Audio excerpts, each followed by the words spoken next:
quelqu'un peut acclamer très fort le nom de celui qui vit d'en haut dans les cieux? Est-ce que le ciel peut entendre ton acclamation? Des cris de joie et de triomphe pour la bonté et la puissance de Dieu manifestées dans notre vie. Alléluia, alléluia, alléluia, alléluia, alléluia, alléluia. Amen. Aujourd'hui, dimanche 1er décembre 2024, quelqu'un peut dire à son voisin, Dieu est fort. Dieu est fort. Voilà ce que dit la parole de Dieu dans Ésaïe chapitre 52, le verset 2, 61. Il dit, secoue ta poussière, lève-toi, mets-toi sur ton séant Jérusalem, détache les liens de ton cou, captive fille de Sion, lève-toi, sois éclairé car ta lumière arrive et la gloire de l'Éternel se lève sur toi. Mes frères et mes sœurs, bien-aimés frères et sœurs dans le Seigneur, vous qui partagez ce culte avec nous en ce premier dimanche de l'Avent, dimanche qui annonce la préparation et la célébration de la naissance du Dieu de notre salut. Que Dieu soit notre aide. Au nom du Père, au nom du Fils, au nom du Saint-Esprit, un seul Dieu éternellement béni. Amen. Amen. Veuillez vous asseoir et nous invoquons le Seigneur.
Sauveur merveilleux, je possède. Il s'est sacrifié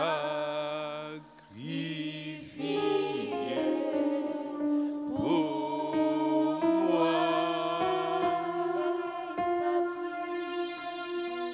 Et sa vie innocente, il a cédé.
À l'Éternel la terre et ce qu'elle renferme, le monde et ceux qui l'habitent, car il a fondé sur les mers et a fermi sur les fleuves. Qui pourra monter à la montagne de l'Éternel? Qui s'élèvera jusqu'à son lieu saint? Celui qui a les mains innocentes et le cœur pur, celui qui ne livre pas son âme au mensonge et qui ne jure pas pour tromper. Il obtiendra la bénédiction de l'Éternel, la miséricorde du Dieu de son salut. Bien-aimés frères et sœurs, peuple de Galilée, devant cette exigence de notre Dieu, pour que nous puissions nous élever à sa montagne, à lui ce matin, chacun de nous, en examinant sa vie, se rend compte que certainement, il y a un moment où il a fléchi devant Dieu. C'est pourquoi je vous invite, vous tous ici présents, à vous humilier avec moi devant le trône de Dieu pour confesser nos péchés et pour implorer sa grâce. Parce que la parole de Dieu déclare que si nous disons que nous n'avons point de péché, nous nous séduisons nous-mêmes et la vérité de Dieu n'est point à nous. Frères et sœurs, passons un moment de silence et écoutons le Saint-Esprit parler à nos cœurs par rapport à nos vies, là où nous avons fléchi. Et confessons nos péchés au Seigneur, individuellement, en les nommant. Confessons nos péchés au Seigneur, ne nous taisons pas.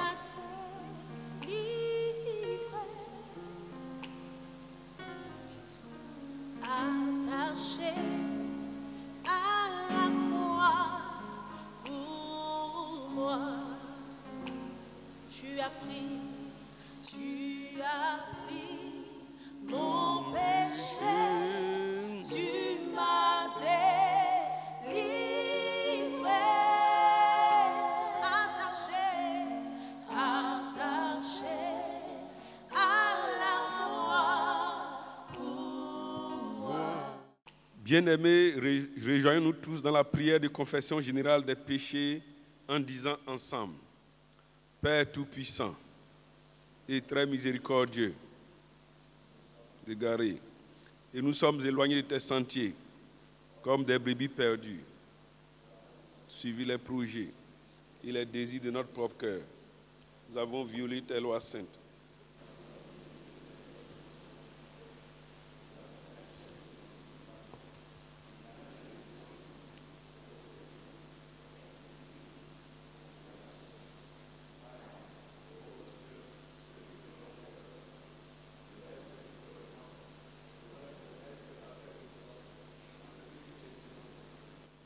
Accorde-nous, ô Père très miséricordieux, pour l'amour de ton Fils,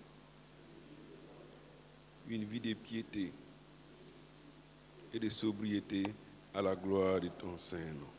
Amen. Bien-aimés frères et sœurs, dans la repentance et dans la foi, levez-vous pour recevoir les promesses de la grâce et l'assurance de son pardon. L'Éternel désire nous faire grâce. Il se lèvera pour nous faire miséricorde, car l'Éternel est un Dieu juste. Heureux tous ceux qui se confient en lui.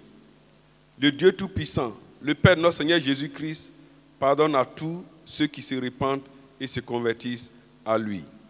Amen. Celui qui a été attaché à la croix pour toi, bien-aimé, laisse-moi te dire de sa part que ce matin, tu es une nouvelle créature. Et toutes choses sont devenues nouvelles. C'est pourquoi je veux que tu chantes de tout ton cœur pour dire « Il est ton seul appui ». Même quand tu es dans les difficultés, même quand tout va mal, même quand tu ne vois pas le bout du tunnel. Bien-aimé, laisse-moi t'annoncer une bonne nouvelle. Celui-là est capable de t'assister. Celui-là est capable de te relever. Celui-là est capable à l'instant d'ouvrir toutes les portes. C'est pourquoi, avant de chanter le cantique, je veux qu'on entende cette portion de la parole qui dit: Le geôlier ayant reçu cet ordre les jeta dans la prison intérieure et leur mit les sceptres aux pieds. Vers le milieu de la nuit, Paul et Silas priaient et chantaient les louanges de Dieu. Et les prisonniers les entendaient. Tout à coup, il se fit un grand tremblement de terre, en sorte que les fondements de la prison furent ébranlés. Au même instant, toutes les portes s'ouvrirent et les liens de tous les prisonniers furent rompus. Alléluia! Donc crois, ce n'est pas moi qui ai inventé, c'est la parole de Dieu qui dit. Tu vas chanter, c'est ton seul appui. Oui, bien-aimé, je veux que dans cette adoration, tu chantes de ton cœur qu'il est ton seul appui pour dire au monde entier que Dieu est capable.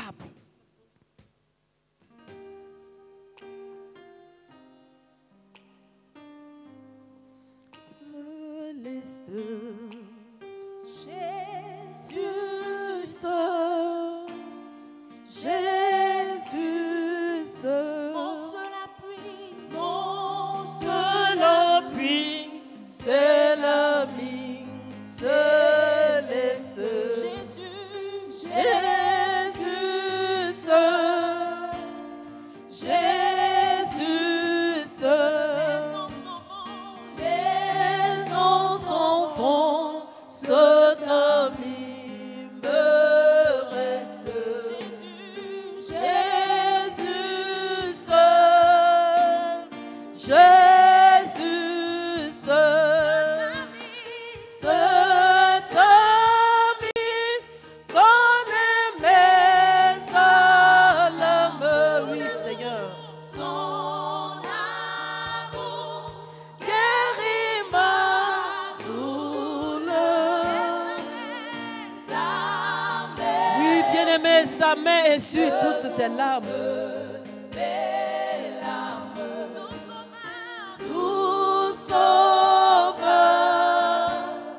doux sauveur. Oui, bien-aimé, comme Paul et Silas, ne regarde pas dans quelle prison tu te trouves, mais porte ton regard sur l'Éternel et dis-lui merci, parce que malgré le nombre de tes ennemis, malgré leur force, malgré leur taille, malgré tout ce qui peut venir contre toi, mais toi tu es là ce matin parce que Dieu a un plan pour toi, parce que Dieu veut te dire quelque chose pour te guérir. Et quand tu dis que sa main est sur tes larmes, ne dis pas au bout des lèvres. Dis merci à ce véritable Dieu qui, dans cette situation bizarre de la Côte d'Ivoire où nous vivons, où nous ne comprenons plus qu'est-ce qui se passe, mais à nous, il nous nourrit, à nous, il nous donne de venir chaque matin l'adorer. Oh, combien de fois il mérite qu'on lui dise merci. Comment ne pas t'adorer, véritable Dieu? Comment ne pas te lever, oh mon roi?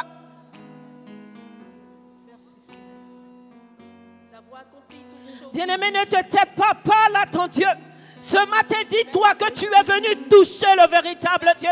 Dis-toi que tu es venu pour rencontrer ce merveilleux Dieu qui est capable de te bénir, qui est capable de te sortir de cette situation. Ne te laisse pas distraire par cette situation. Seigneur, comment ne pas t'adorer? Oui, regarde, nous sommes assemblés comme un seul homme.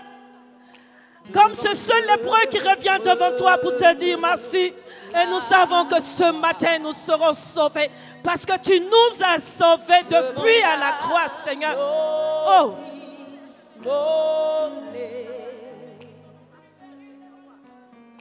Et le sang versé pour moi. Les ténèbres ont reculé. Les ténèbres ont reculé. Devant l'œuvre de la croix. Devant l'œuvre de la croix.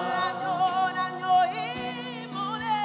Devant l'agneau immolé. Et le sang versé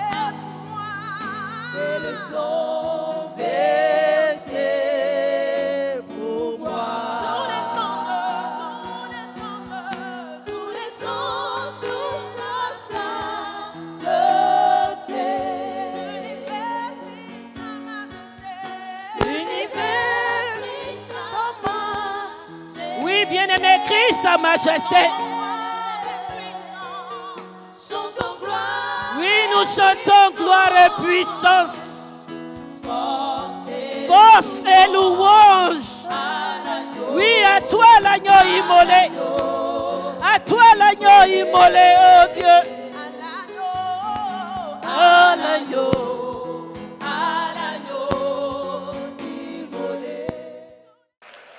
Alléluia, oui, gloire à Jésus. Alléluia. Gloire à notre Dieu. Ce seul appui qui est capable de changer toutes choses en notre faveur. Nous allons continuer avec la chorale dans cette même position, notre adoration, en chantant le Te Deum Laudamus pour nous préparer à la proclamation.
as mis ta confiance en Jésus, Jésus, le Seigneur des seigneurs, le roi des rois, le maître de l'univers, fais mieux que ça, fais mieux que ça, fais mieux que ça, fais mieux que ça, fais mieux que ça.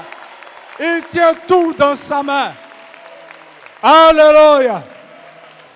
Comme tu as mis ta confiance en Jésus, je te dis d'avance qu'il a accepté.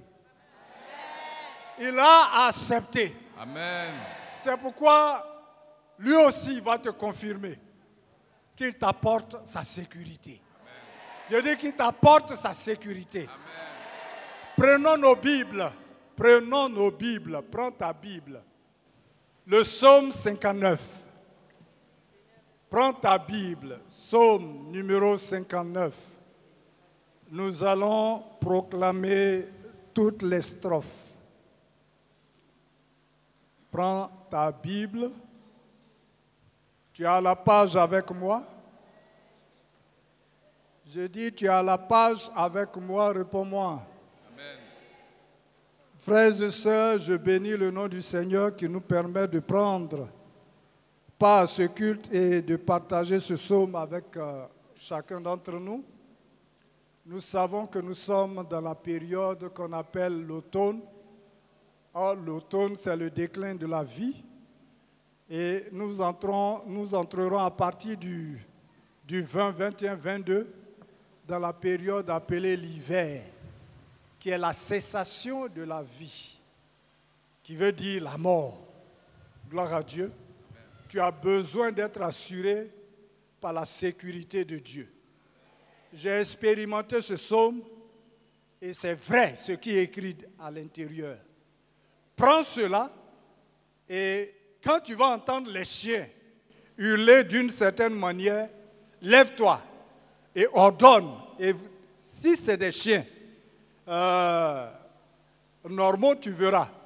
Mais si c'est des hommes qui se transforment, tu verras aussi au nom de Jésus. C'est pourquoi, frères et sœurs, tu vas dire avec moi, mon Dieu, appelle-le mon Dieu. Délivre-moi de mes ennemis. Protège-moi contre mes adversaires. Tu connais leur nombre. Tu connais leur méchanceté. Délivre-moi des malfaiteurs. Et sauve-moi des hommes de sang. Parce que ton sang est plus puissant. Tout sang réclamé est annulé par ton sang. Car voici, ils sont aux aguets pour m'ôter la vie. Des hommes violents complotent contre moi. Or, tu déclares que si l'on forme un complot contre toi, cela ne vient pas de moi. Père, sans cause, sans que je sois coupable, ils se sont levés. Sans que j'aie péché, ô Éternel, ils se sont levés. Malgré mon innocence, ils courent, ils se préparent. Éternel, ne reste pas indifférent. Réveille-toi, ô mon Dieu. Viens à ma rencontre et regarde leur méchanceté. Regarde le glaive. Regarde les armes. Regarde les venins qu'ils présentent.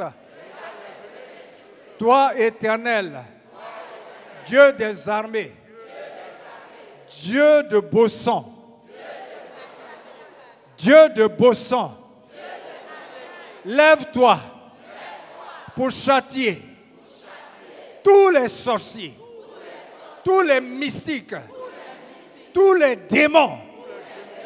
N'aie pitié d'aucun de ces méchants, infidèles. Ils reviennent chaque soir. Ils hurlent comme des chiens. Ils font le tour de la ville. Seigneur, que tous ceux qui se transforment, qui font ces hurlements, qui commettent des gaffes, qui font le tour de la ville, n'aient point à manger. Au nom de Jésus, que je ne sois pas leur proie, parce que de leur bouche, ils font jaillir le mal. Des glaives sont sur leurs lèvres. Car qui est-ce qui entend? Seigneur, moi j'ai entendu. C'est pourquoi je commande, au nom de Jésus-Christ, que leurs glaives soient brisées, que leurs actions soient anéanties, que les mensonges et les condamnations qui proclament contre moi n'aient aucun effet. Parce que toi, Éternel, tu te ris d'eux. Tu te moques de tous les sorciers. Tu te moques des nations. Tu te moques des méchants. Que ce soit dans mon village, que ce soit dans mon quartier, que ce soit dans mon travail, que ce soit même dans l'église, tu te ris d'eux parce qu'ils ne sont rien. Quelle que soit leur force, c'est en toi que moi, Bosson, j'espère. Car toi, Dieu, oh mon Dieu, tu es ma haute retraite. Mon Dieu vient au-devant de moi dans sa bonté, dans sa grâce. Dieu me fait contempler avec joie ceux qui me persécutent. La honte est sur leur visage parce que Dieu me donne de tenir. Ne les tue pas, Seigneur, de peur que mon peuple l'oublie. Mais fais-les errer par ta puissance et précipite-les. Seigneur, mon bouclier, leur bouche pêche à chaque parole de leurs lèvres, qu'ils soient pris dans leur propre orgueil et qu'ils réalisent qu'ils sont des hommes limités.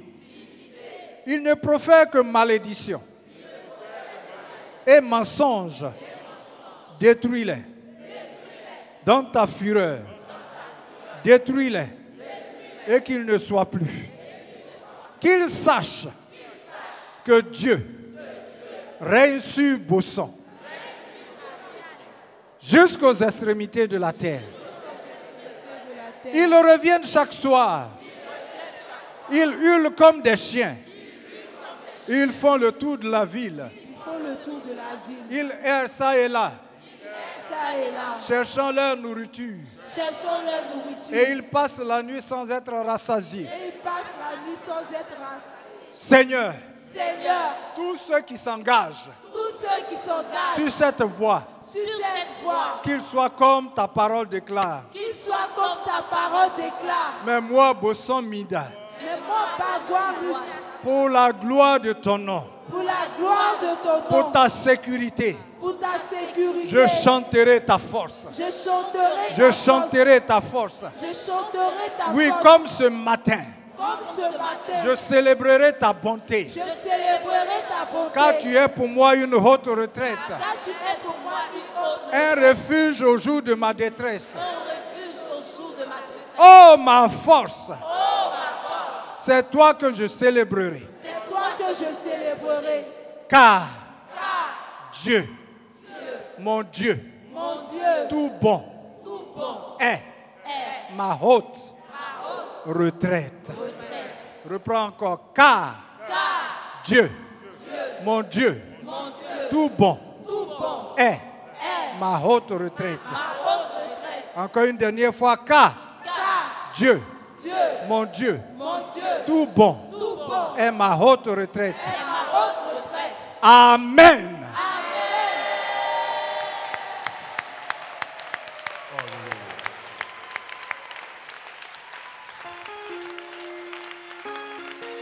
rester debout avec nous.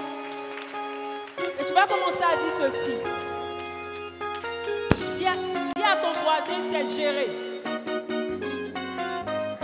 Commence à dire à ton voisin que c'est géré.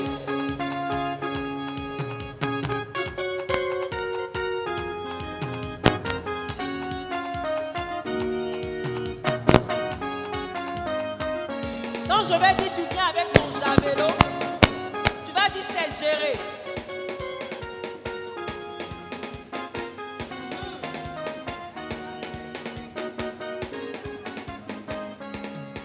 Tu viens avec ton javelot, moi je viens au nom de Jésus. C'est géré par Jésus. Est-ce qu'on a compris? C'est géré par Jésus. On va reprendre ça. Tu viens avec ton javelot, moi je viens au nom de Jésus. C'est géré par Jésus. C'est géré par Jésus. Note de service de l'Église.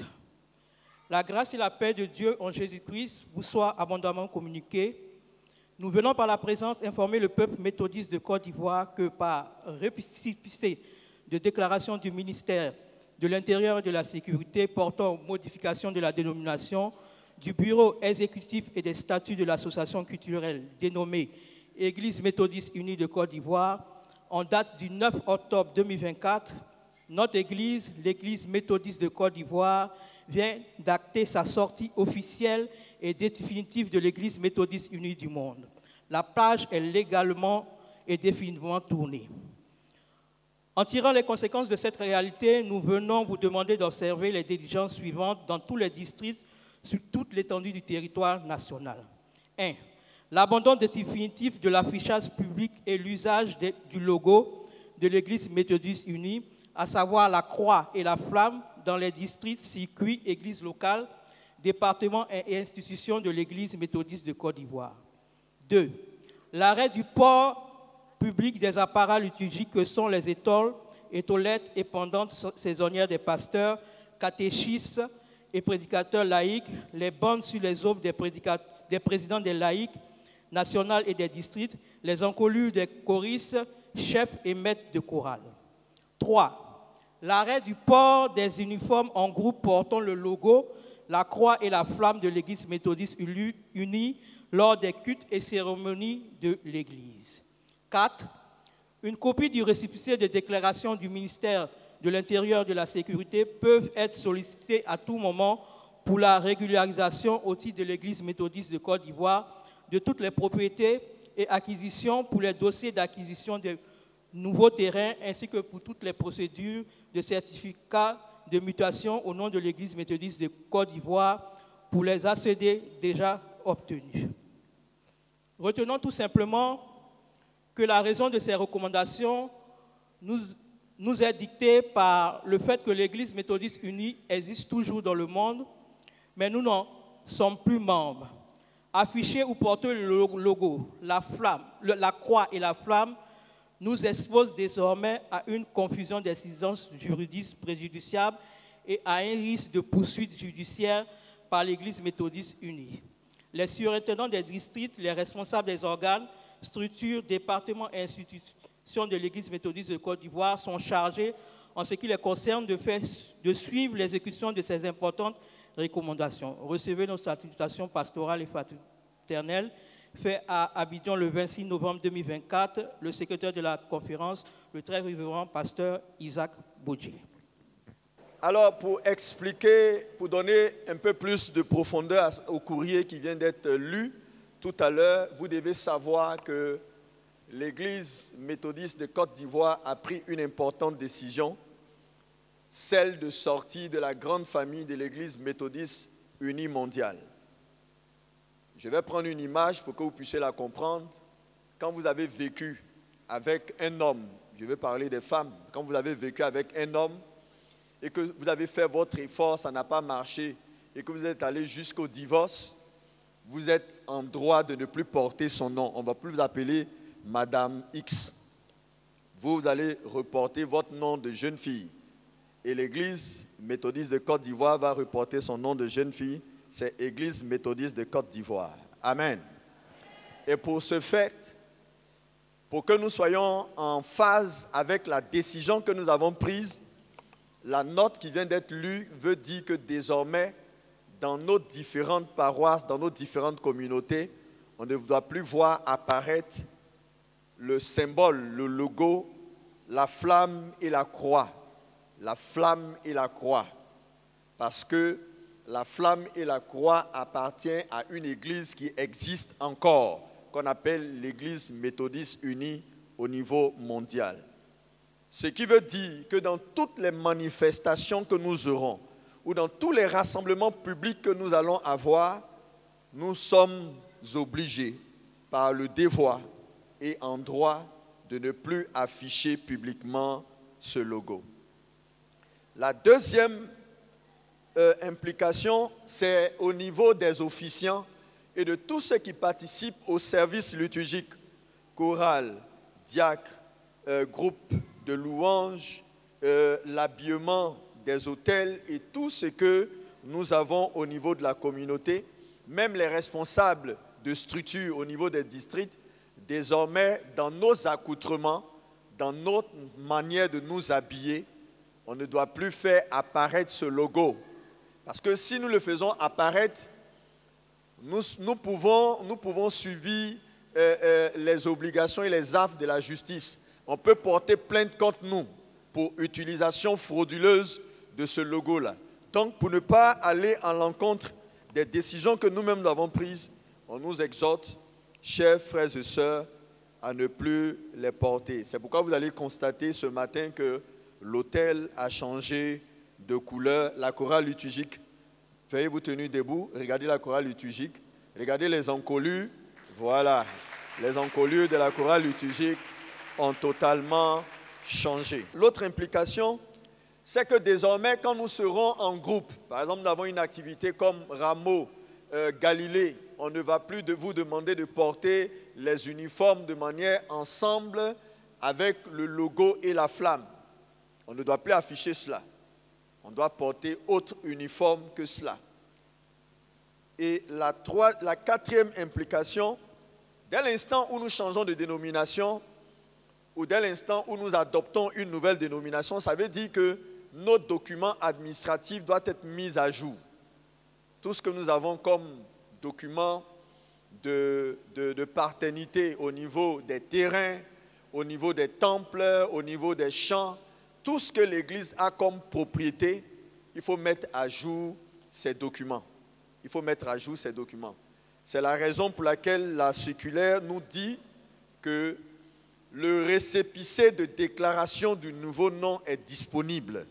Donc, nous pouvons désormais aller auprès des autorités de l'Église, récupérer ce récépissé-là et le faire valoir acquis de droit. Que le Seigneur nous bénisse et que sa bonne main repose sur notre vie. Amen.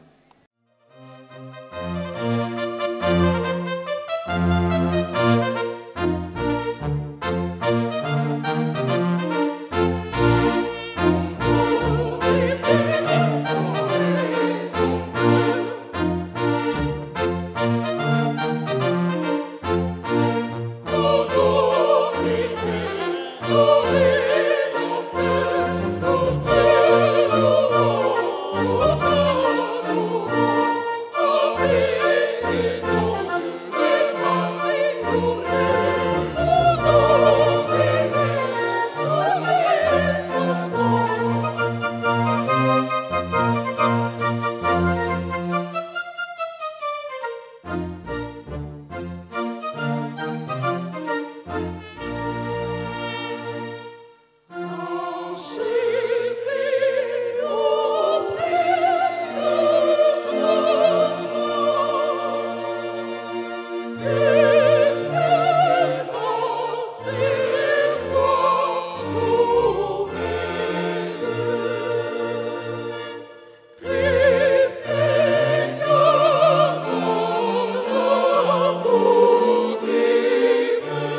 Dieu notre Père, il n'y a que toi seul qui puisse nous préparer à t'attendre, à te rencontrer et à vivre de ton amour.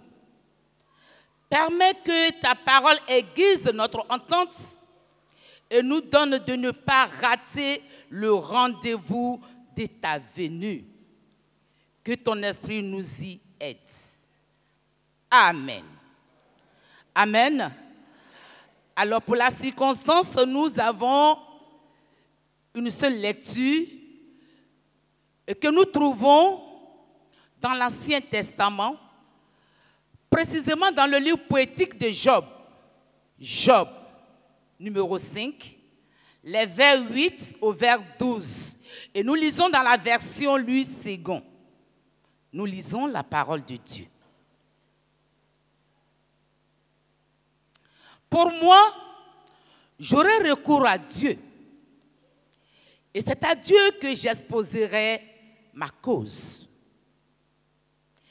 Il fait des choses grandes et insondables, des merveilles sans nombre.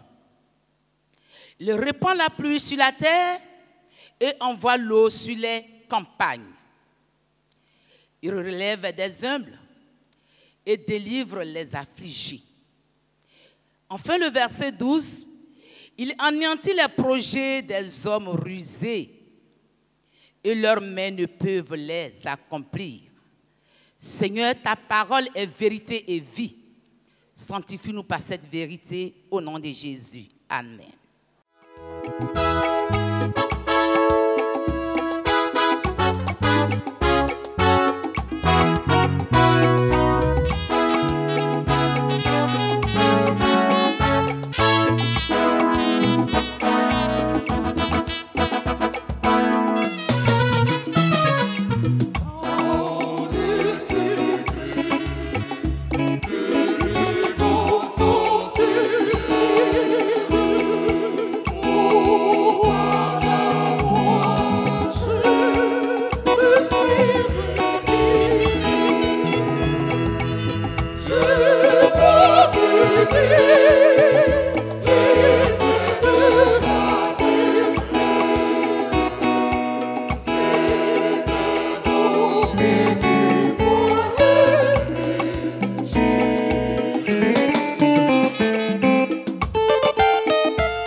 Est-ce que tu peux donner une bonne offrande d'acclamation au Seigneur? Est-ce que tu peux élever le nom du Seigneur? Alléluia. Est-ce que tu peux pousser des cris de joie? Est-ce que tu peux pousser des cris de joie? Alléluia.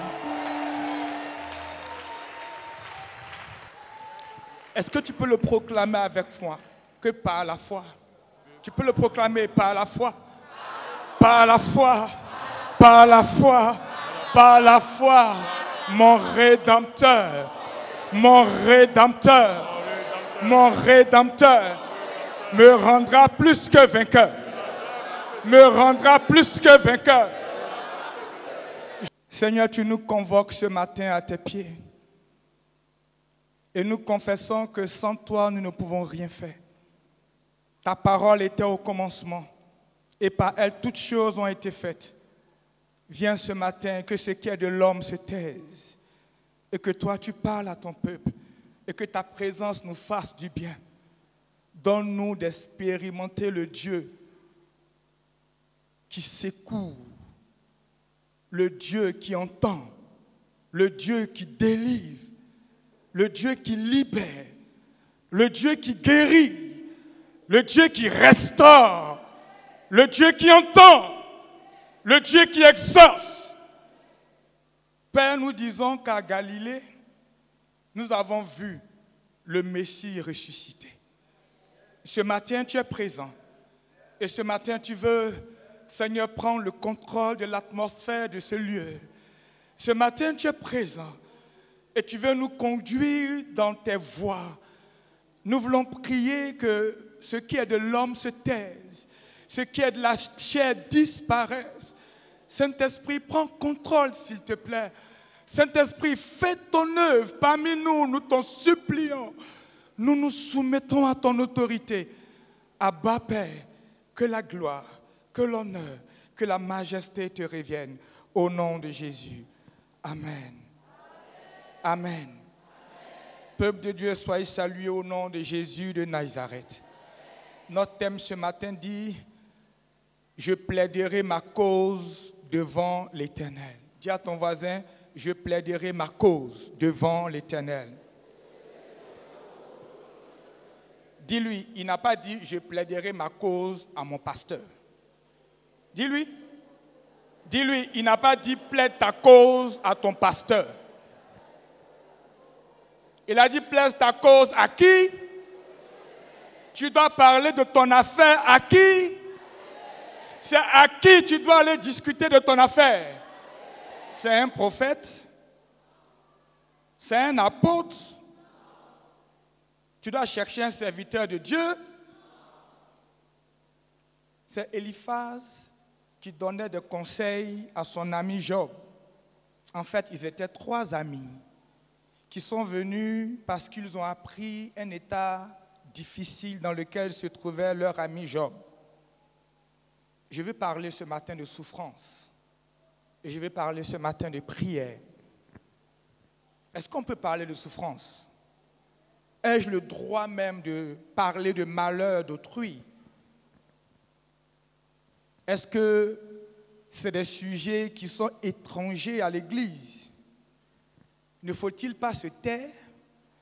Mais les 3 amis de Job ont trouvé l'opportunité du malheur de Job, des problèmes de Job, des difficultés de Job, de venir et puis de faire l'état de ce que sûrement il a des péchés qu'il n'a pas confessés.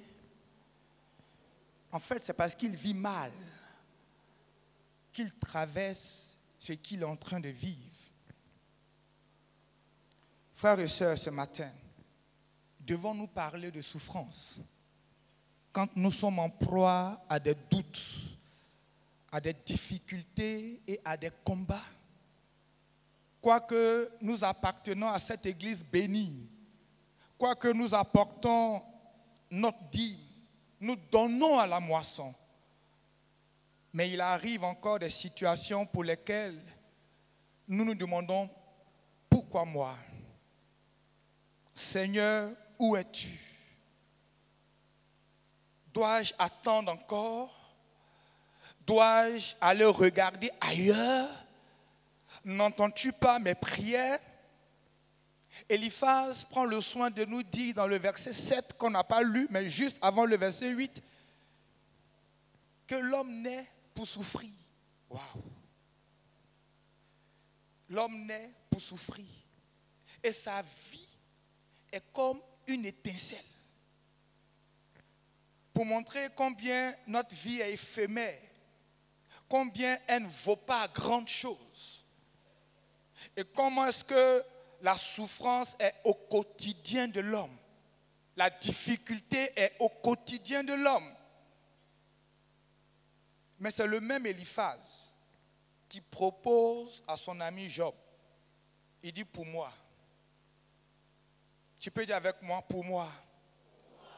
J'aurai recours à l'Éternel. Il dit c'est à l'Éternel que je vais exposer ma cause. Tu peux dire avec moi, c'est à l'Éternel que je vais exposer ma cause. Nous avons repris le thème en disant, je plaiderai ma cause devant l'Éternel. Bien-aimés, ce matin, nous voulons utiliser ce temps pour parler à l'Éternel. Nous voulons plaider devant l'Éternel. Le contexte dans lequel Eliphaz parle à son ami Job, c'est parce que le Job dont il est question a traversé ou vit des moments pénibles. Au point où Job va demander à Dieu, dans le chapitre 3 au verset 20, pourquoi donne-t-il la lumière à celui qui souffre? Ça veut dire que ce qu'il vivait était si pénible qu'il préférait mourir à quoi? À vivre. Il demande à Dieu, pourquoi tu maintiens le souffle de vie en moi si je ne dois que boire la douleur et les larmes? Peut-être que tu es assis parmi nous et c'est aussi le cri qui est dans ton cœur. Job dit, pourquoi Dieu, tu laisses la lumière à celui qui souffre? Sa situation était si pénible. Il a perdu ses enfants. Tu es ici avec moi et toi aussi tu as perdu des enfants. Job a perdu ses biens. Peut-être même que ton travail est gâté. Peut-être même que tes activités ne marchent plus. Mais tu es ardent dans l'église. Et le poids est tel sur toi que les paroles de Job peuvent trouver écho en toi. Ce matin, le comité des ministères a souhaité que nous puissions ensemble faire un plaidoyer devant l'Éternel. Présenter ces situations à l'Éternel. Ces situations pour lesquelles nous pleurons. Ces situations qui font que nous n'arrivons pas à être heureux, à déborder de joie. Job n'a pas que perdu ses enfants, il n'a pas que perdu ses biens. Job est tombé malade. Il avait des plaies sur son corps. Est-ce que tu es malade? Depuis combien de temps tu es malade? Depuis combien de temps tu gémis à dépenser tes ressources? Aujourd'hui est un matin de victoire. J'ai dit aujourd'hui est un matin de victoire. Aujourd'hui encore, Dieu veut visiter son peuple. S'il te plaît, Job, vivant dans ce cas de maladie, est arrivé même à un problème de couple. Sa femme lui dit, au chapitre 2, le verset 9, elle lui dit, maudit Dieu. Quelle belle proposition. Maudit Dieu, tu vas mourir. Est-ce que ton foyer a un problème? Nous voulons plaider avec toi ce matin. Nous voulons te donner l'occasion ce matin de t'adresser à celui qui a fait les oreilles et qui entend. Nous voulons te donner d'expérimenter le Dieu que Anne a expérimenté. Tu connais Anne, la maman de Samuel? 1 Samuel 1 nous présente cette histoire de façon si profonde. 1 Samuel 1 nous dit que cette femme qui s'appelait Anne était mariée, elle avait une coépouse qui avait un enfant et elle se moquait d'elle, elle se riait d'elle. Anne était remplie de larmes et de douleurs. Et chaque fois que son mari voulait faire des dons, il lui donnait au double. Mais Anne versait des larmes. Ce matin, quelqu'un assis ici. Et comme Anne, il verse des larmes. Anne pleurait. Quand venait le temps de monter à Silo, la Bible nous dit, pendant que les hommes se réjouissaient, Anne s'est retirée. Anne est arrivée à l'autel. Anne a vu le sacrificateur. Mais Anne s'est prosternée. Anne a commencé à répandre son âme. Elle n'a fait fi de personne. Ce matin, pendant que nous serons en train de parler avec toi, ne regarde ni ton voisin, ne regarde ni ta voisine. Anne a plaidé avec Dieu. Anne s'est mise à parler à Dieu. Et la Bible dit que la douleur était si forte dans le cœur de Anne qu'on ne pouvait même pas entendre le son de sa bouche.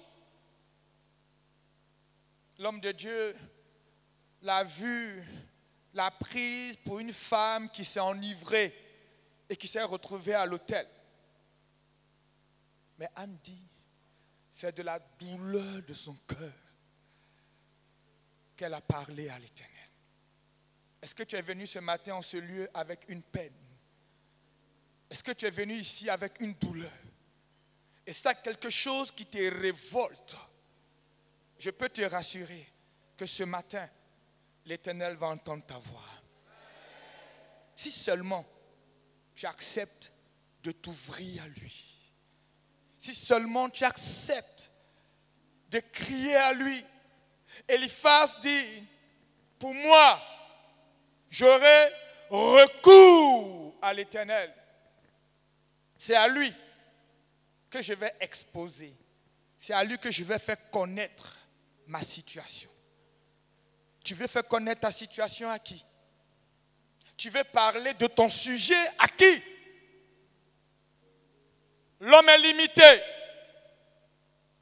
L'homme ne peut pas t'aider à grande chose. L'homme ne va pas t'aider à grande chose. Mais je connais quelqu'un qui est dans le ciel. Quelqu'un qui entend même ce que tu dis dans ton cœur. Qui ce matin ne te laisserait pas ressortir de ce lieu sans qu'il ne t'ait exaucé. Je ne sais pas comment tu t'es préparé. Je ne sais même pas pourquoi ce thème. Mais ce que je sais, c'est que le Dieu qui entend les prières, ce matin, il va te visiter. Ce matin, il va te visiter. Les causes des souffrances ne sont pas toujours le fait du péché. Les causes des souffrances ne sont pas toujours le fait que c'est parce qu'on a désobéi. Et puis même quand on aurait désobéi par le péché originel et que le péché est entré dans l'humanité et qu'à cause de cette conséquence du péché, tous ont péché. Désolé, le monsieur a fait un gros palu et il respire encore le palu. Alléluia. Donc, pardonnez-moi. Je disais que les causes de la souffrance ne sont pas toujours le fait du péché ou de la rébellion. Dans le cas de Anne, quand vous allez lire l'histoire, la Bible dit que c'est l'Éternel qui l'a rendue comment? Stérile. Et quand même on vient dans le Nouveau Testament et qu'on lit ce merveilleux passage de Jean 9, le verset 2, la Bible dit, les disciples ont rencontré un enfant qui était né aveugle. Donc, ils posent la question à Jésus, dis-nous, c'est l'enfant-là qui a péché ou ce sont ses parents qui ont péché? Et la réponse est merveilleuse. Jésus dit, c'est ni l'enfant, c'est ni ses parents, mais c'est afin que les œuvres de quoi? De l'Éternel, de Dieu, soient manifestes. En d'autres termes, la situation que tu vis, c'est afin que les œuvres, la puissance de l'Éternel soient déployées. C'est afin que tu aies un témoignage. Du reste, à Galilée, nous pouvons citer notre bien-aimé maestro Nicorette Michel. Nous sommes à Galilée ou on n'est pas à Galilée? Attendez, on est à Galilée ou on n'est pas à Galilée? Il a tapé poteau combien d'années? Et puis Dieu a fait quoi? Dieu a visité. Une visitation triplée. Tu peux acclamer le Seigneur s'il te plaît? Tu peux acclamer le Seigneur s'il te plaît? S'il te plaît, il dit, c'est afin que les œuvres de l'Éternel soient manifestées. Ce matin, je vais dire à quelqu'un, les œuvres de l'Éternel vont se manifester dans ta vie. Non, tu n'es pas là. J'ai dit ce matin, les œuvres de mon Dieu, les œuvres de Jéhovah, les œuvres de celui qui entend vont se manifester dans ta vie. Regarde, j'ai dit, la crise, la galère, le moment que tu passes, prépare le chemin à un miracle de l'Éternel. Est-ce que ce matin, tu peux te préparer à un miracle de l'Éternel? Est-ce que ce matin, tu peux t'attendre à la main de l'Éternel?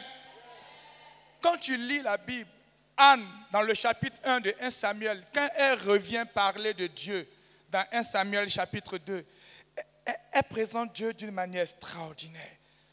Anne dit quelque chose que je vais lire dans 1 Samuel 2,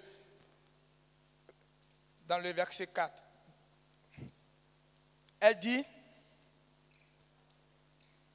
l'arc des puissants est brisé et les faibles ont la force pour ceinture. Ceux qui étaient rassasiés se louent pour du pain et ceux qui étaient affamés se reposent. Même la stérile enfante 7 fois et celle qui avait beaucoup d'enfants est flétrie. Ce matin, je veux parler du Dieu de toute impossibilité. Je veux parler du Dieu qui ne connaît pas de retard.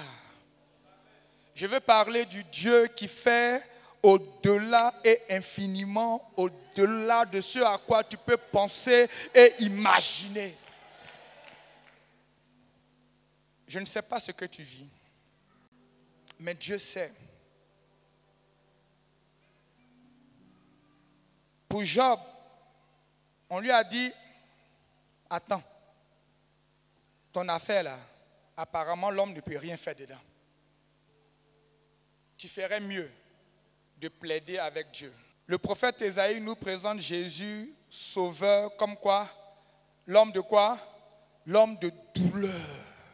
Et habitué à la... Donc, si Jésus est un homme de douleur, et que toi tu passes par la douleur, est-ce que c'est quelque chose qui est nouveau? C'est quelque chose qui doit t'ébranler. C'est quelque chose pour lequel tu dois quitter la foi. C'est quelque chose pour lequel tu dois te dire non, ce n'est pas normal, je ne dois pas vivre ça comme ça. Seigneur, tu es où? Tu m'as abandonné. Non. Mais dans la relation avec Dieu, nous apprenons à connaître notre Père, à marcher avec lui, à nous tenir dans sa pensée. Il est question de plaider. Que signifie plaider? Plaider, c'est soutenir ou contester quelque chose en justice. Plaider contre quelqu'un, lui intenter un procès. Lui intenter? Est-ce que ça veut dire que ce matin, on peut transformer ce culte en un tribunal? Est-ce que vous savez que le Dieu que nous prions est un juge? Ce matin, on va transformer ce culte en un tribunal. Quand tu lis avec moi dans Daniel chapitre 7, à partir du verset 1, la Bible dit que le juge, le roi est entré. Et quand, la même chose comme au tribunal, quand le juge entre, tout le monde se lève. Tu lis Daniel chapitre 7, il y a un tribunal qui est établi. Quand Dieu entre, tout le monde se lève. Quand il s'assoit, la cour s'assoit. Et puis on ouvre les cas. Personne ne parlera pour toi. Dis à ton voisin, personne ne parlera pour toi. Ce matin, dis-lui ce matin, sois prêt à défendre ta cause. Sois prêt à plaider ta cause.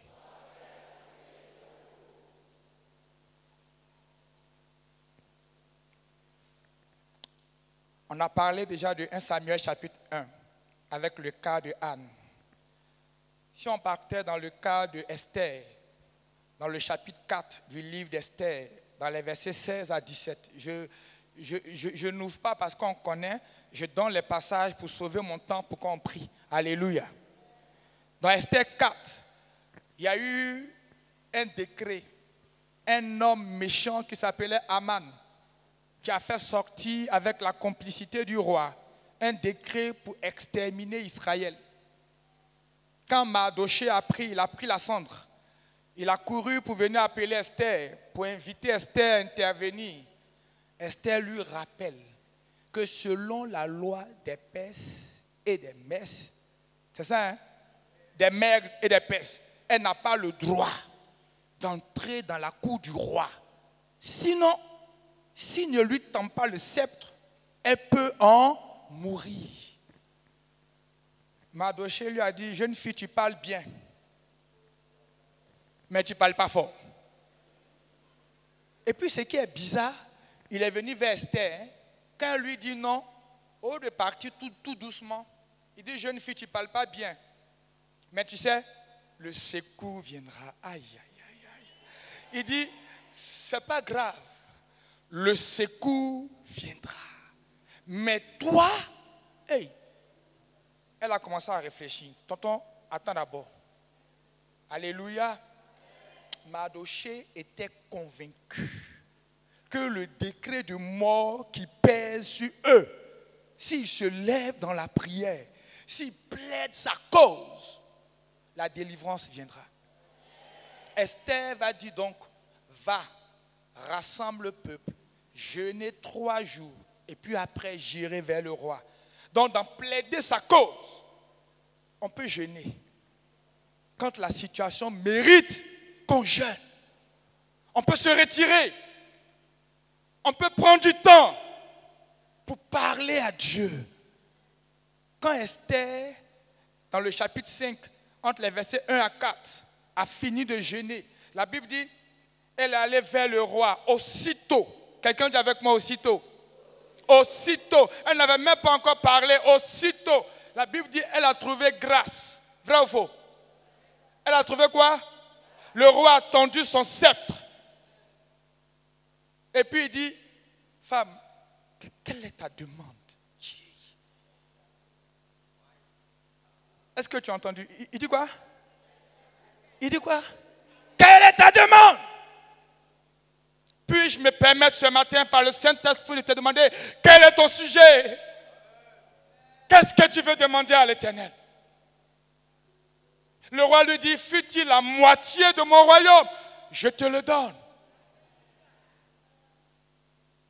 Mais s'il y a des hommes de loi ici, je parle sous leur couvert, en justice, on ne fait pas des demandes directes. Esther a appris que dans le tribunal divin, là, c'est pas parce qu'on dit tu as trouvé grâce, donc tu dis papa, voilà ce que. Non! Elle dit si le roi le trouve bon, je vais faire un dîner pour vous. Je vous invite. Hey. Donc, moitié de royaume qu'on t'a dit, là, tu ne veux pas, hein, tu veux plus. L'approche d'Esther était d'offrir un repas.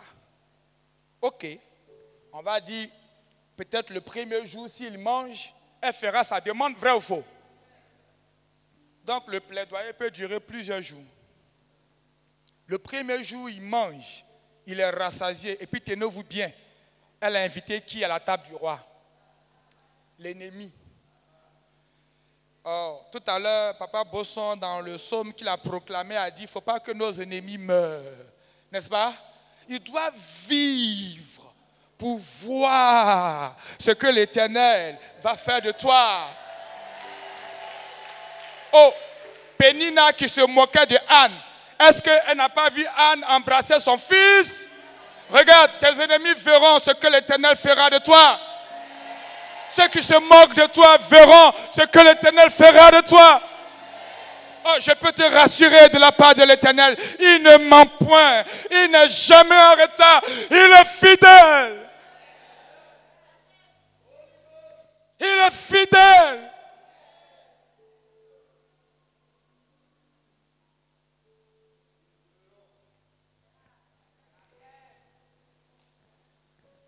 il est fidèle. Premier jour, Esther invite le roi. Il mange. Aman mange. Il ne sait pas qu'il est en train de prendre ses derniers repas. Regarde, quand on va finir ce culte, tes ennemis seront en train de prendre leur dernier repas. J'ai dit, Esther s'assoit. Le roi mange. Aman mange. Il dit à sa femme, de tout le royaume, c'est moi qu'on a invité. Et je ne sais pas n'importe qui. Il ne savait pas qu'il mangeait son totem. Il ne savait pas qu'il descendait. C'est pourquoi le psaume 37 dit, ne t'irrite pas contre ceux qui réussissent dans leur voie. Ne t'irrite pas. Ne te fâche pas. Il dit, leur vie est fauchée comme l'herbe. Dès que le vent passe, tu ne retrouves plus.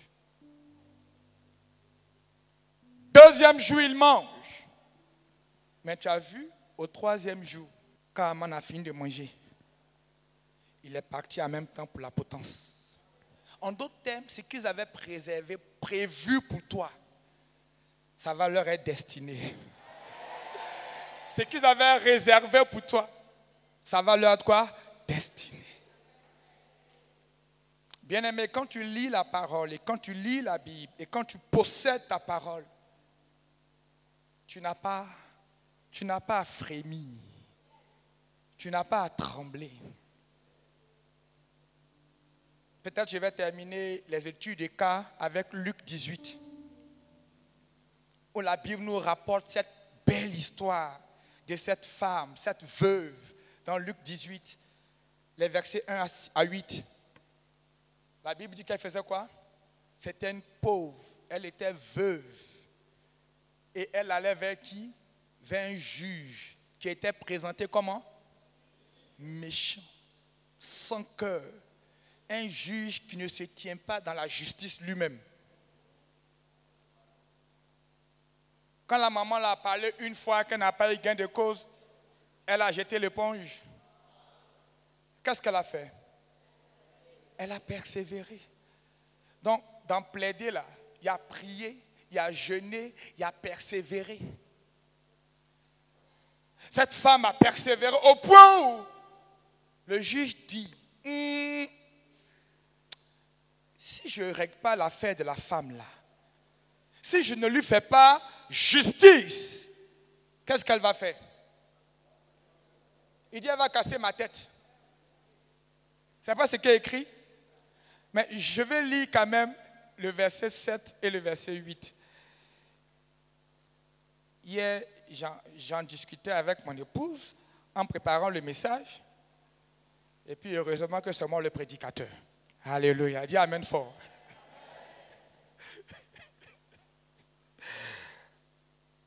La Bible dit dans le verset 7 et 8, « Et Dieu ne fera-t-il pas justice à ses élus qui crient à lui jour et nuit? Et tardera-t-il à leur égard? » Ça veut dire quoi? Et Dieu ne te fera-t-il pas justice? Ne va-t-il pas opérer pour toi selon le droit qui te revient? Si un roi et un juge méchant, inique, sans cœur, peut rendre justice, à combien plus forte raison le Dieu qui a créé le ciel et la terre, celui sur lequel le trône repose sur la justice et l'équité. Le psalmiste est simple, le psalmiste est ferme. Il dit, recommande ton sort. Il dit, mets en lui ta... Et il fera quoi? Non, reprends. Et il fera quoi? Quand tu recommandes ton sort à l'Éternel, quand c'est en l'Éternel seul que tu places ta confiance, la Bible dit le Dieu des cieux, il va fuir. Il va t'abandonner. Il va agir. Dis à ton voisin, Dieu agira pour moi. Non, dis-lui bien, Dieu agira pour moi. Dis-lui, j'ai dit, Dieu agira pour moi. Il me rendra justice. Il me rendra justice. Ça veut dire si on t'a arraché un bien, ce matin quand on va plaider, tu vas retrouver ton bien. Oh, peut-être que tu ne crois même pas la parole de Dieu. J'ai dit, si on t'a arraché un bien, ce matin quand on va prier, tu vas retrouver ton bien. Si c'est ton enfant qui était parti par la drogue, ce matin tu peux le réclamer. La Bible dit que le papa du fils prodigue attendait le retour de son fils. Dieu a entendu sa prière, vrai ou faux? Dieu a ramené son enfant, vrai ou faux? Ce matin, je peux te dire de la part de Dieu, il dit, et Dieu ne fera-t-il pas justice à ses élus? Question, est-ce que tu es un élu de l'Éternel? Est-ce que tu connais l'Éternel? Dans Jean 9, 31, je parle des conditions pour plaider. Dieu dit, il n'exauce pas les pécheurs. Alléluia. Il n'exauce pas les... Donc si tu vis dans le péché, ce sera compliqué pour toi de plaider. Tu dois faire quoi? Entrer dans une profonde repentance. Parce que dans le tribunal, il y a celui qui accuse et puis il y a celui qui défend. Dans le cas de Job, qui accusait? C'est Satan. Ce qu'il disait de Job, c'était faux, c'était vrai. C'était faux. Donc quand Dieu laisse venir, il veut faire éclater sa gloire. Mais ce que Satan dit te concernant là, si c'est vrai, ce serait compliqué. Dieu, dans Jean 9, 31, n'exauce pas le pécheur. Quelqu'un ce matin a besoin de faire la paix avec Dieu. Quelqu'un ce matin a besoin de présenter sa vie à l'Éternel. Et s'il y a quelques fautes, il y a quelques éléments qui t'empêchent d'être entendu par Dieu, ce n'est pas encore tard. Commence par présenter ta vie à Dieu. En fait, si tu n'es pas encore né de nouveau, tu peux même saisir l'occasion de venir à lui. Il dit, il fera justice à ses élus. Est-ce que tu es un élu de Dieu? Est-ce que ton nom est inscrit dans le livre de vie? Est-ce que tu as fait la paix avec Dieu? Si oui, il dit, il ne tardera pas à ton égard. Dis à ton voisin, il ne tardera pas pour moi. Non, l'Éternel ne tardera pas pour moi. Au verset 8, il dit, je vous le dis, il leur fera promptement justice. Hey, quelqu'un peut dire promptement. Dieu me fera promptement justice. Est-ce que tu crois ce que tu dis même? Est-ce que c'est vrai? Est-ce que c'est vrai que Dieu va te faire promptement justice? Tu sais pourquoi c'est vrai? Je peux te montrer ça une autre fois dans la Bible. On peut aller ensemble dans Romains 29. Ce n'était pas dans mes notes. Romains 29. Romains 29. Oui, Romains 9, 28. Vous savez qu'on a le joli verset de Romains 8, 28 qu'on récite bien. Qui connaît Romains 8, 28? On connaît Romains 8, 28, non? Dis à Eva, dites fort, dis ça fort. Ah, c'est quoi, nous quoi?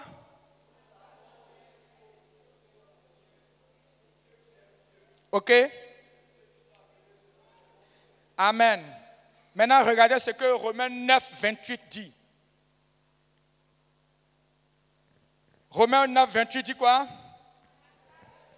On peut le dire ensemble, 2, 3. Car le Seigneur exécutera pleinement et promptement sur la terre ce qu'il a résolu. Amen. Est-ce qu'on peut se lever ensemble? Tu peux répéter après moi. Car le Seigneur exécutera pleinement et promptement sur ma vie ce qu'il a résolu. Car le Seigneur exécutera rapidement, entièrement, sur ma vie, sur ma famille, ce qu'il a résolu. Est-ce que tu peux lever ta voix avec moi? Est-ce que tu peux lever ta voix sur la barre de ce verset? Crier que ce que Dieu a arrêté dans le ciel, ce que Dieu a arrêté comme plan, comme projet, comme dessein pour ta famille, pour ta maison, que l'Éternel se lève. Que l'Éternel se lève, que l'Éternel se lève, que l'Éternel se lève. Pas ce que toi tu veux, pas ce que toi tu as entendu, pas ce que toi tu aimes, mais ce que Dieu a arrêté, ce que le ciel a arrêté, ce que Dieu a écrit de sa main. Quelqu'un veut prier le Seigneur, quelqu'un veut crier à l'Éternel, car le Seigneur agira. Demande que Dieu se lève. Demande que Dieu se lève. Qu'il se lève sur ta vie. Qu'il se lève sur ta famille. Qu'il se lève sur tes enfants. Qu'il se lève sur tes activités. Que ton Dieu se lève. Que ton Dieu se lève. Que ton Dieu se lève pour faire ce que sa main écrit. Ce que sa parole a résolu. Ce qu'il a arrêté dans son conseil. Quelqu'un parle au Seigneur. Quelqu'un parle au Seigneur. Il ne va pas le faire à moitié. Il ne va pas le faire en retard. La Bible dit, il va le faire promptement. Il va le faire promptement. En d'autres termes, il va le faire avec accélération. Il va le faire avec accélération. Parle au Seigneur. Parle au Seigneur. Parle au Seigneur. Parle-lui, s'il te plaît. Parle-lui, s'il te plaît. Parle-lui, s'il te plaît. Parle-lui, s'il te plaît. Parle-lui au nom de Jésus. Parle-lui, s'il te plaît. Parle-lui, s'il te plaît. Parle-lui, s'il te plaît. Parle-lui, s'il te plaît. Le psalmiste dit, confie-toi à l'Éternel. Confie-toi à l'Éternel. Ce matin, confie-toi à l'Éternel. Confie-toi à l'Éternel. Vas-y, vas-y, parle-lui. Confie-toi à l'Éternel. Présente-lui ce sujet. Présente-lui ton sujet. Présente-lui ta requête. Dis-lui, Père, voici mon problème. C'est à l'Éternel que tu veux recourir. C'est à l'Éternel que tu veux exposer ta cause. Parle-lui. Il dit, confie-toi à l'Éternel. Confie-toi à l'Éternel. Il dit, pratique le bien. Pratique le bien. Dis-lui, Seigneur, aide-moi à marcher dans ta parole, dans ce qui est bien. Aide-moi à vivre dans ce qui est conforme, dans ce que tu veux. Parle-lui, s'il te plaît. Parle-lui, ne te tais pas. Parle-lui, s'il te plaît. Il dit, fais de l'Éternel tes délices et il te donnera ce que ton cœur désire. Dis-lui, Seigneur, je veux t'aimer. Je veux m'attacher à toi. Je veux marcher conformément à toi. Parle-lui, s'il te plaît. Il dit, mets en lui ta confiance et il agira. Mets en lui ta confiance. Dis-lui, Seigneur, je crois en toi. Je crois que tu n'es pas un Dieu sourd. Je crois que tu n'es pas un Dieu aveugle. Je crois que tu es un Dieu vivant. C'est à toi que je viens. Parle au Seigneur, s'il te plaît. Parle-lui, ne te tais pas. Non, parle-lui. Parle-lui, parle-lui. Oh, ce matin, qu'est-ce que tu veux lui recommander? Il dit, recommande ton sort. Recommande ton sort. Ah, parle à Dieu, parle à Dieu. C'est quoi la situation? C'est quoi le problème? Parle-lui, parle-lui. Il dit, recommande ton sort. Recommande ton sort. Est-ce ton mariage? Est-ce un problème d'enfantement? Est-ce un problème de santé?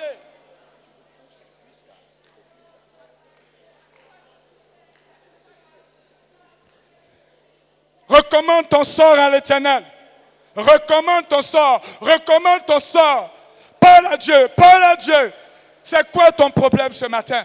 Avec quelle situation tu es venu? Anne a déposé au pied de la croix. Anne a répandu son âme. Anne a invoqué l'Éternel. Recommande ton sort à l'Éternel.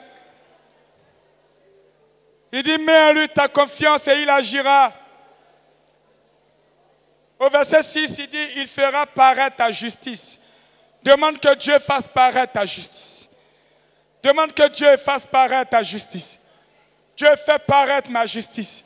Fais paraître ma justice. Fais paraître ma justice. Fais paraître ma justice. Fais paraître ma justice. Est-ce qu'il y a une affaire dans laquelle tu as perdu un droit? Ce matin, tu veux plaider devant le Seigneur. Que justice te soit faite. Que ce qu'on t'a volé, ce qu'on t'a ôté, ce qu'on t'a pris, même en sorcellerie, qu'il y ait restitution. Tu peux parler au Seigneur, s'il te plaît. Parle-lui, s'il te plaît. Il dit, il fera paraître ta justice. Il fera paraître ta justice. Ton Dieu combattra pour toi. On dit, nul n'est saint comme l'Éternel. Il n'y a point d'autre Dieu comme l'Éternel. Oh, tu peux bénir ton Dieu. Dis-lui merci, celui qui entend les prières. Bénis ton Dieu, bénis ton Dieu. Bénis ton Dieu. Bénis-le, s'il te plaît.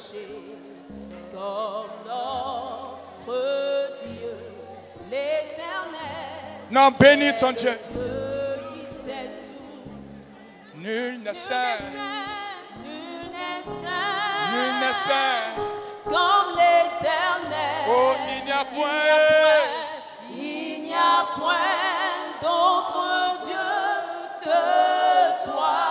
Il n'y a point de rocher comme notre Dieu. L'Éternel est le Dieu qui sait tout. Oh Éternel, oh Éternel, des armées.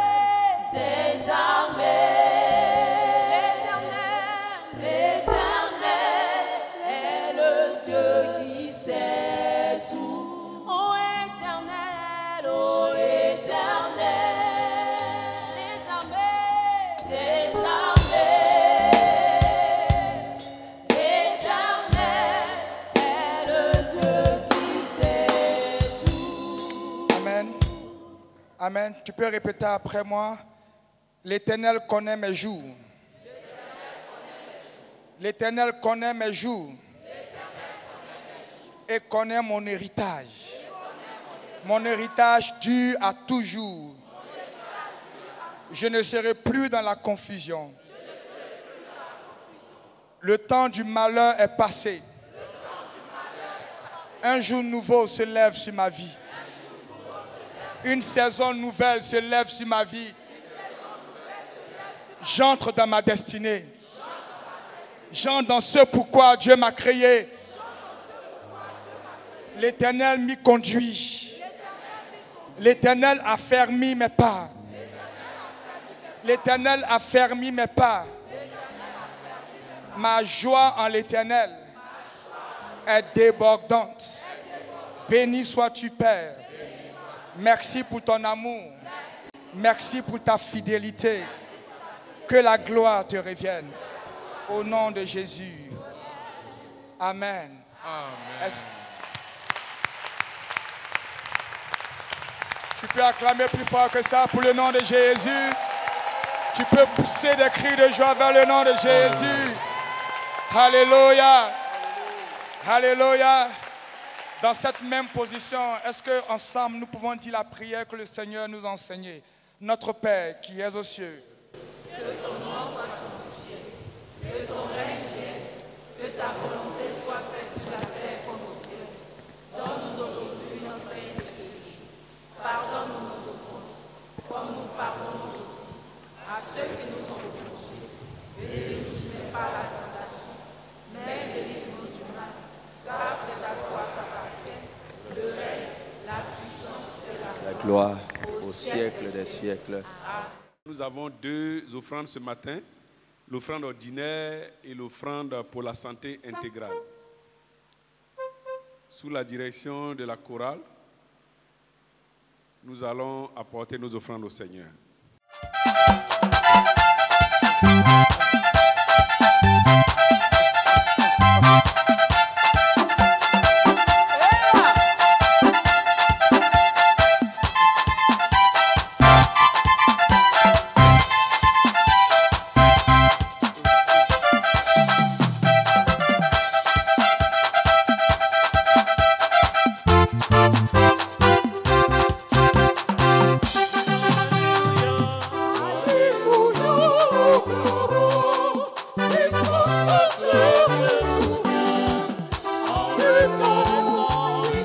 Alléluia.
Veuillez vous tenir debout, nous allons consacrer nos offrandes à notre Dieu. Alléluia. Amen. On peut acclamer très fort le Seigneur pour les natifs du mois de novembre. Ce n'est pas n'importe qui naît le 11e mois. Voilà, c'est les fruits de l'arrière-saison.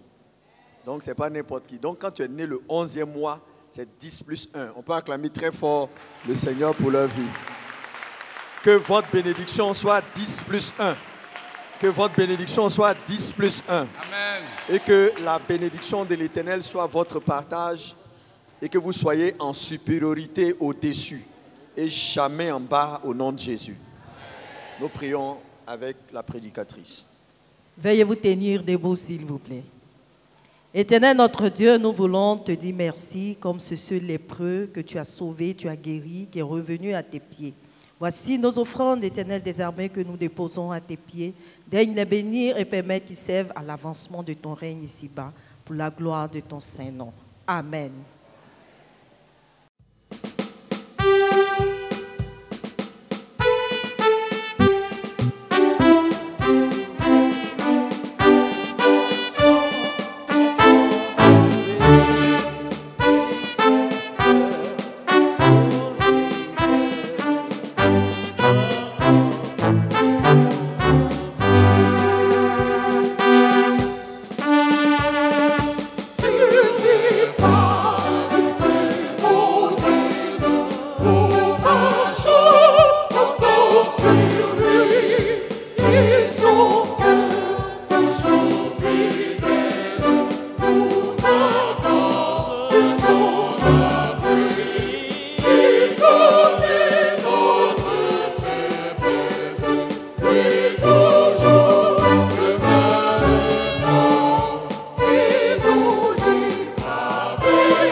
Ce matin, il s'agit de notre culte spécial, atmosphère de libération, dont le thème était « Je plaiderai ma cause devant l'Éternel ». Je veux dire à quelqu'un, ta cause a été entendue au ciel. Amen. Je veux dire à quelqu'un que ta cause a été entendue au ciel. Amen. Je veux dire à quelqu'un, comme cette veuve qui a traumatisé le juge, qui était un juge voyou, par sa foi, que là où tu vas être, tu sois le symbole de la terreur de la présence de Dieu au milieu de tes ennemis. Et que ces ennemis vivent et qu'ils voient ta gloire. Et que ces ennemis se rendent compte que la main de Dieu est sur ta vie. De Dieu recevons la bénédiction. Que le Dieu de paix vous sanctifie lui-même tout entier. Et que tout votre être, l'esprit, l'âme et le corps soient conservés irrépréhensibles lors de l'avènement de notre Seigneur Jésus. Allons en paix. Amen. Amen.